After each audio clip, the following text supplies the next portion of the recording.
Hello and welcome to the Unique CPA with your host, Randy Crabtree. Today, we're kicking off a 3-episode block focusing on client accounting services with tips and tricks to help your firm tap into all the potential CAS has to offer. The Unique CPA is brought to you by Tri-Merit, the specialty tax professionals. Today, our guest is Christine Triantos. Christine has been working in CAS. I'm not sure it was been called CAS her entire career, but what is now called CAS for nearly 30 years. She was a partner with BDO. She managed the national CAS technology team. In December of 23, she left BDO and she started her own thing, Infinite Advisors, which is a CAS consulting firm dedicated to helping firms grow and enhance their CAS practices.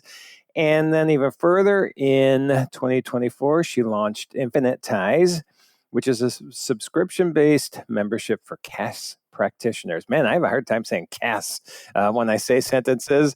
Christine, welcome to the Unique CPA. Thank you, Randy. I'm so happy to be here. Well, I'm happy you're here too. I think I should start just saying client advisory services instead of CAS. For some reason, how do I stumble over a 3-letter acronym? But that's all right. I gave you an intro there. You've been working in CAS for quite a while. Maybe give us a little more background on what you're doing, and then we'll kind of get into the CAS end of things a little more. Sure. So, worked at BDO, started in 96. So however, I try not to count how many years ago that was. And within CAS, was an early adopter within CAS. So we just like to say we failed fast and, before everybody else did and learned all of our lessons. But then with BDO was the West Regional Partner. So just been in this space for a really long time. Also have taught the CAS workshop for CPA.com for the last 7 years. And so I just am able to talk to a lot of firms, understand what they need, why it's hard to stand up, and what their pain points are with standing up a practice. And so just decided I wanted to do something different and try something different at the age of 50. I thought, well, why not now? And so quit my job, which you know something about. Oh, I've done that. Yep. Yeah. You're like, is this a really good idea? I think it is. And so really just am passionate about helping people. If we can shave off that learning curve that we had for all those years, we're happy to do that and just hand people, tools and resources to just deploy their CAS teams and practices and help them grow. So that led us to Infinite Advisors, which is our CAS consulting company. And then along the way, too, just building Infinite Ties, which is a CAS subscription-based model for CAS practitioners. And I think a little bit of why we're different in that community, because I do know there's a lot of communities out there right now, is that we're really targeting all the way down to the staff level and not just CAS leaders, right? And so we have 4 different facets within Infinite Ties, which I think are really important to the industry. And one of them is a vendor corner, right? And so there's so many vendors to vet and to understand what they're doing. And there's a new one that comes out every single day. And so just bringing that to the community without having any revenue share. It's really just all of our vendors have asked, can we please revenue share? And I'm like, no, this is what's best for the community. And we're not losing sight of that. And then there's a forum, and then we have resources and documents, and then we have training for all levels. So we're really catering to that practitioner with the staff and upskilling those team members into advisors. Nice. Advisor is obviously a hot topic, and advisory and CAS and TAS and whatever we want to add in there, or CAS with 2 A's, all the 2 and 3-letter acronyms. But let's get into that real quick, because advisory in general, you can get an idea of what it is. But when we talk CAS, everybody has their own, it feels like everybody has their own definition of CAS, which I don't know if that's good or bad. You could probably weigh in on that. Yeah. But how do you define CAS? And it is interesting because consulting with a lot of firms, they think that they have a CAS department. And really, once we get in and start assessing, a lot of it is a write-up service or bookkeeping. And so evolving and moving into CAS is really about a couple of main facets. Number one, are you doing more than just closing their books? Are you providing proactive guidance? Are you giving them the consulting and advisory services that they need to run their business and not really just looking behind, reflecting on what happened last month or the month prior?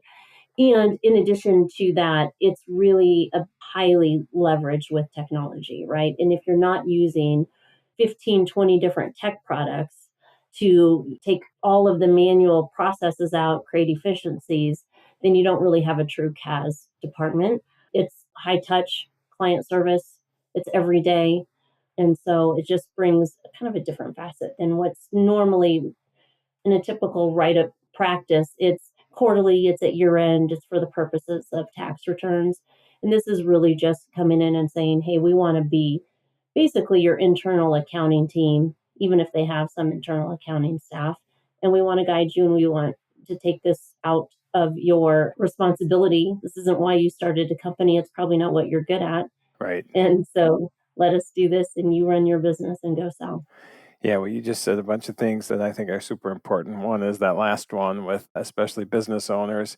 They started their business for a reason because they're excited, they're passionate about their business, their product, Right. their service. They're not passionate about the accounting end of things. And so if we can take that off their plate, it's just going to make them more successful. So let me I just want to make sure if I learn there. So CAS is really more proactive. You're not a reporter, but you're going to impact what's going on, looking at it more often, the financial statements in whatever aspect. Technology being an aspect to it. If we can automate and make more efficiencies in there, we can spend more of our time advisory end of things and have a bigger impact on our clients. And it is not this quarterly or year-end meeting with the client, but it sounds like it's a highly interactive with the client on an ongoing basis. Anything I missed in there? I mean, there's a lot, but no. I mean, for purposes of this short podcast, Nice. you summed it up nicely. All right. Well, great. See, you're learning. You're learning. I'm learning. You're educating me already, which is actually, I told you 2 goals of the show is we educate the profession, but really one of that is educating me. So thank you for that. And then, but if I could just if we go back to your point about CAS, right? And this is a really hot topic, right? What are we calling it?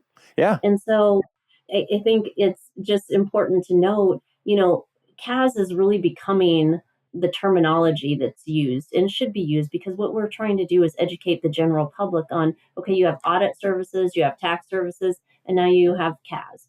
And so have we all called it something different along the way? Absolutely. We all wanted to be unique and, have our own thing. But at the end of the day, and, kudos to AICPA and CPA.com of coining this CAS, and this is what we're going to call it so that we're putting a stake in the ground with what the services are. So when we say CAS, because CAS doesn't say, accounting in anywhere. So are we talking tax aspect to advisory as well? We try to stay in our lane, Yep. but there is a lot of tax advisory that comes into play with CAS. However, though, as a practitioner, you know everything that's going on with that client, right? And so we always advise people, stay in your lane, but you have to be viewed as that trusted advisor to know what questions to ask, to know what to look for, to know when to bring in a tax expert with whatever it is that the client's dealing with. So yes, there's some aspects of that, but really, what we teach is you don't have to know everything. You don't have to be an auditor, you don't have to be a tax expert, but you need to know what to look for to bring them in at the right time. Got it. And now, when you're, let's say, with your community or your consulting advisory, your advisory services to other people working in the industry, do people come to you and say, hey, I want to add CAS services? Do they normally already have a CAS practice? Where's your starting point with advisors? Yep, that's a great question because it's really interesting, right? There are a lot of firms that don't have anything and they're starting CAS from the ground up. That seems to not be the case. What seems to be more common is they do have a write-up or bookkeeping practice. And so where firms get stuck is they say, I want to convert that. I'm like, okay, 2 separate practices, right?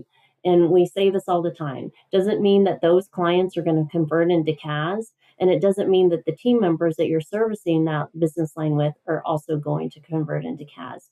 And so, what we teach is let's just create this business model from staffing and pricing and your engagement letters and scope of services as if you were going to sell it tomorrow.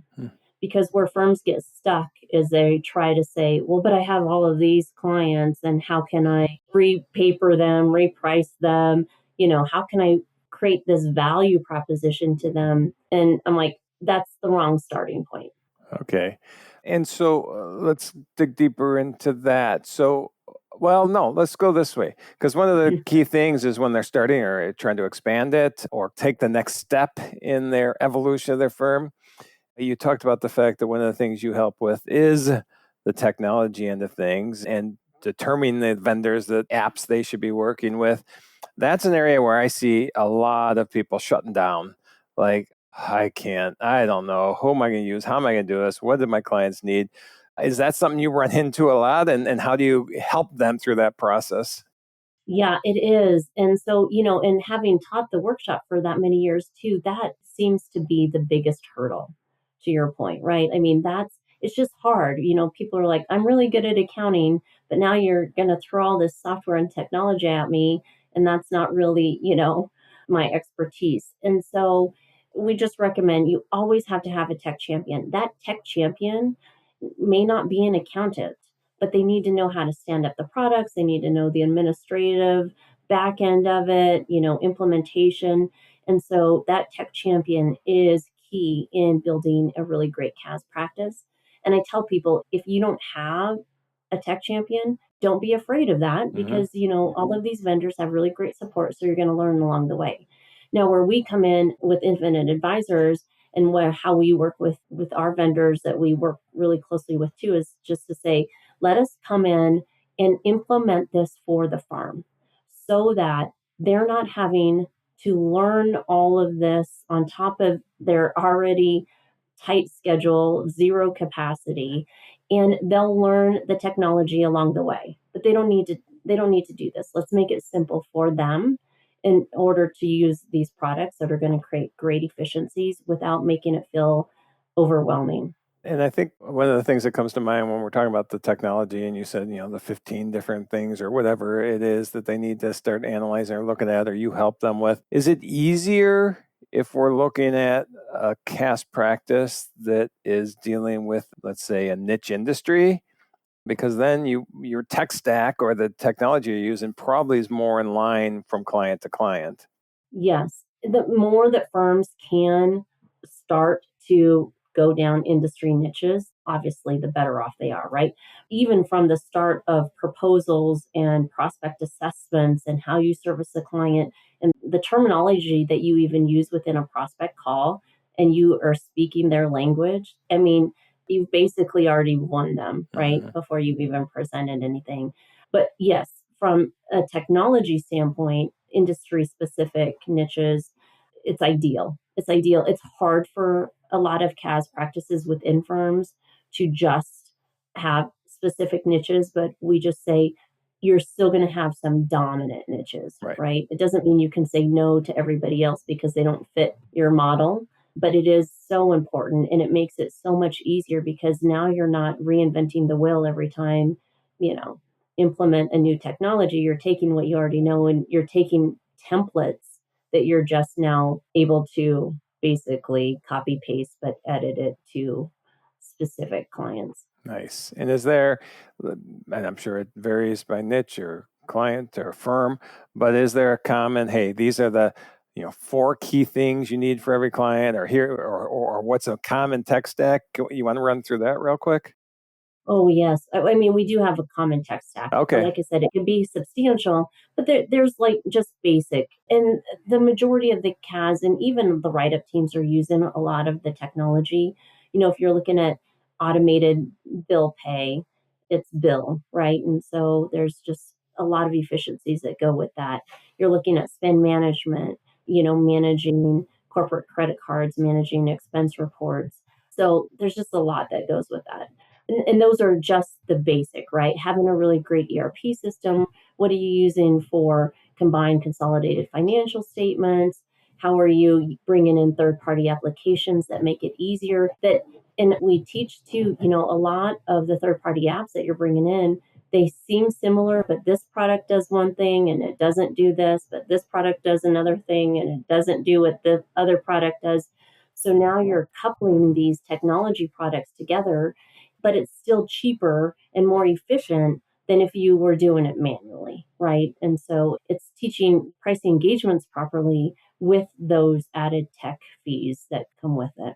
Yep. And I think that's one area where people create efficiencies with technology, but then don't price it correctly. I think that happens way too often. And so I was thinking of going somewhere else, but since we just brought up pricing, let's talk about that, because that's an area where I think there's a lot of education needs to happen. And so how do you talk about pricing? When we go into pricing, and what we're teaching firms is you have to gain access to their financials and all of their books, their financial systems prior to sending a proposal and prior to engaging them. If you don't do that, you don't know what you're getting into, right? And so assessing everything, and what's great about gaining access before you engage into a long-term relationship with them is that you're also seeing what's wrong with their financials. And out of the gate, now you're advisory. Hey, we noticed all of these things. We put a whole page together of the items that we don't call it that to the client, but like areas of concern, right? And they think, wow, you already identified all of those things. That's fantastic. Now what we're doing is saying, okay, what's the trailing 12 months? Do they have seasonality? What's the transaction volume look like? We're touching absolutely everything. Are you going to need us to help you with invoicing? How many people are we going to have to bring into this process? What does that look like? So when it comes to pricing, I think it's really important that you do that prospect analysis, gain access to the financials, because my whole thought process and what we've learned is when you come out of the gate hourly, you're redirecting the value proposition for the client, right? Now they're not saying, wow, here's the value that they're bringing to me and bringing to the table. Now they're saying, how long did they spend on that? How many hours did they? Right. And so then when you go to convert them, and I say this all the time, when you go to convert them to a fixed fee, now you've lost that margin because they know how long it's taken, right? And the other major thing when it comes to CAS, because CAS is so highly leveraged with technology, what happens is when you're hourly, you create efficiency. Now you've just lost revenue and you've just lost margin. So it's really important the order in which you do these steps, because you have to get to that fixed fee, then you implement the technology and the efficiencies, and then that margin gain is yours. It's not necessarily the client's, benefit. Yep. Oh, even though they're benefiting. They are benefiting. Yeah. I'm completely on board with that. I think that's a step that we miss way too often in our profession, that we have just been so ingrained with our value is selling an hour rather than our value is selling an outcome or a deliverable to the client. And so, pricing right and pricing, not feeling guilty about your pricing because you've saved time is important. Well, and then when you price it in a fixed fee, then your clients are calling you more often, right? Because you do become that trusted advisor. And it's not about, gosh, if I call my accountant or my attorney, I'm going to get billed by the 10th of an hour. Yep. And the problem with us too, as a profession, I'm generalizing, is we often ignore, even if we are billing for that hour, we ignore those calls, putting that on as a billable and this at least incorporates that in then.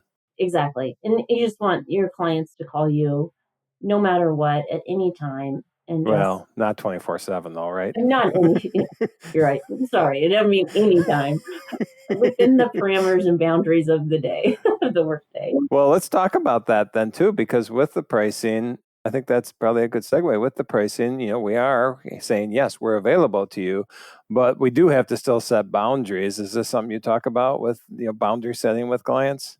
Absolutely. And, there's a lot of basic, because we're all working late. We're all working on the weekends. I'm like, but just don't let that email go out till Monday morning, at 8:00. Don't answer do they have cell phone? Are they texting you? Are they calling you? What do those boundaries look like? But, and also too, when you're selling, especially CAS, because this is like I said, an everyday service model, as opposed to like a tax and audit type practice, right? This is every day, all the time. They're so dependent and reliant on you.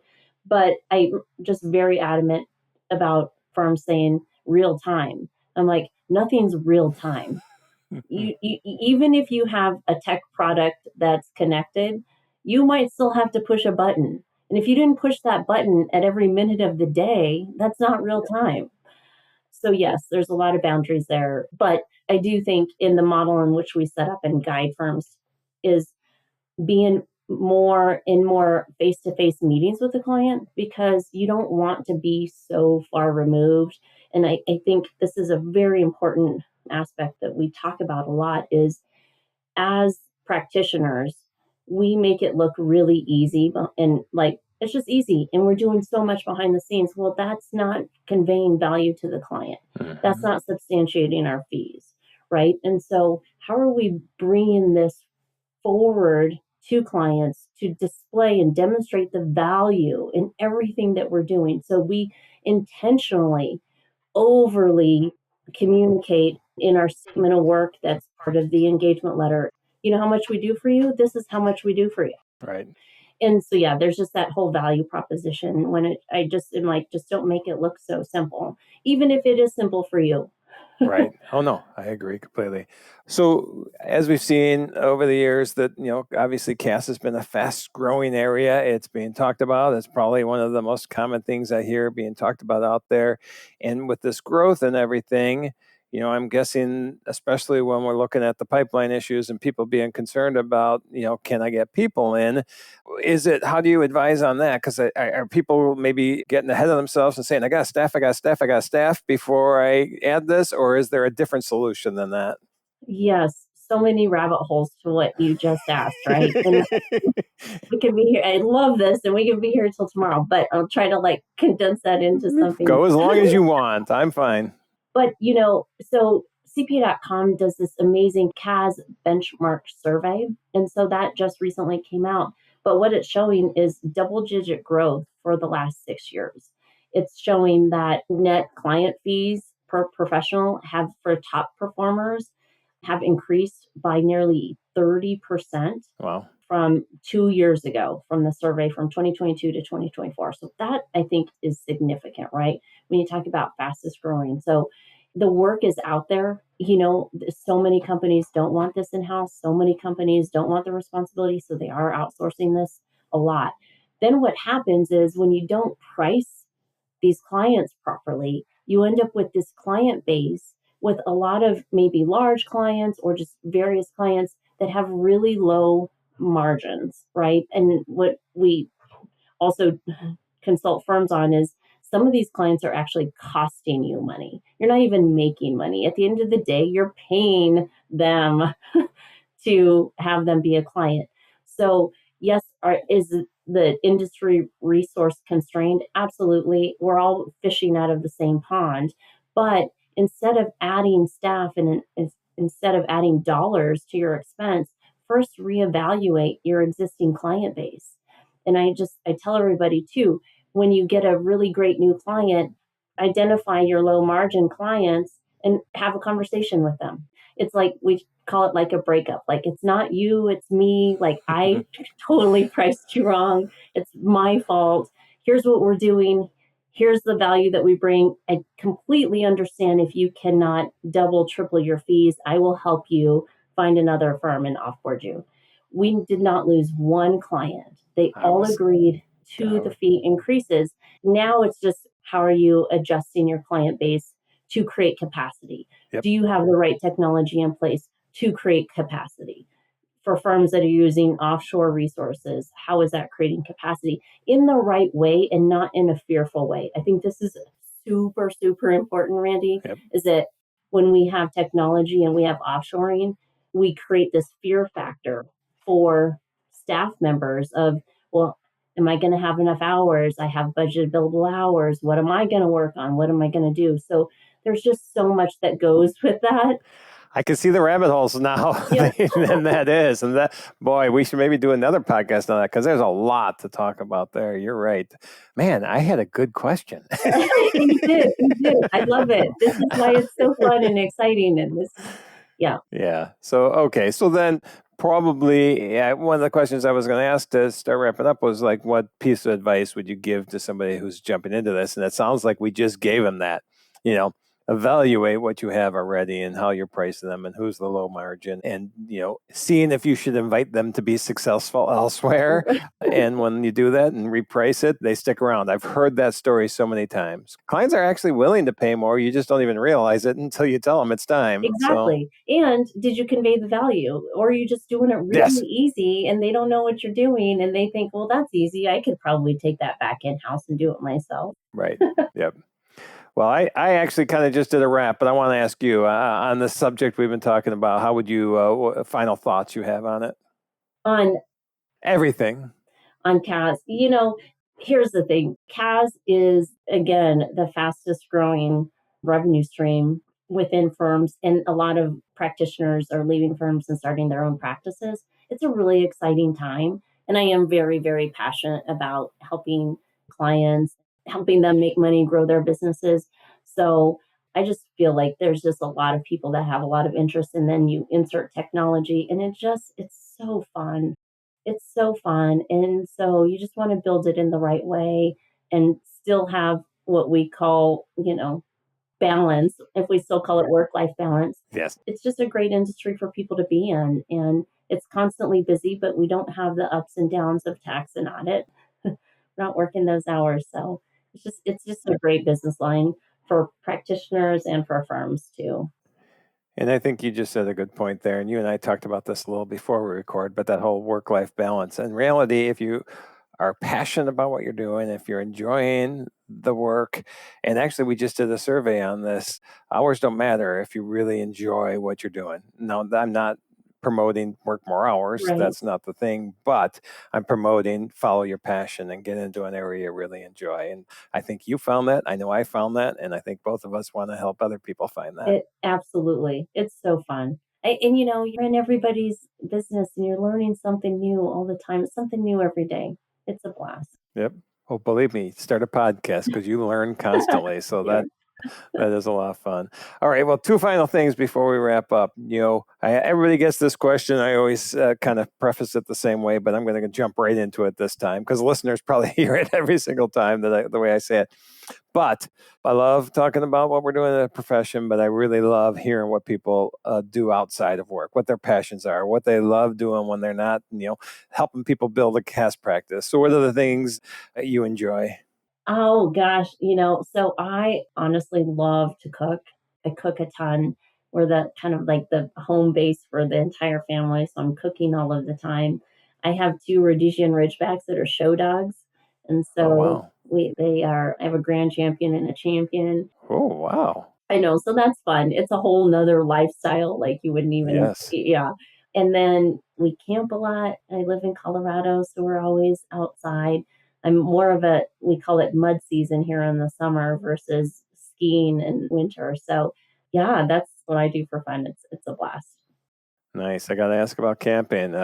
Tent, trailer. How do you do it? we glamp. Yeah, we're glampers. Okay. Right. we have a trailer and kitchen and bathroom and shower. I don't know how they call it camping other than we're just in the woods without. Oh yeah. Well, we've evolved to the same thing. We have a travel trailer that's got everything in it that you just mentioned. It's a little mini home. We used to have tents. We went from tents to pop-up trailer and pop-up trailer to travel trailer. And that's exactly what we did. And we kept, what's funny, we kept the pop-up trailer as the guest house. Yeah, we actually did we had that for a while too. We just sold our pop-up last summer.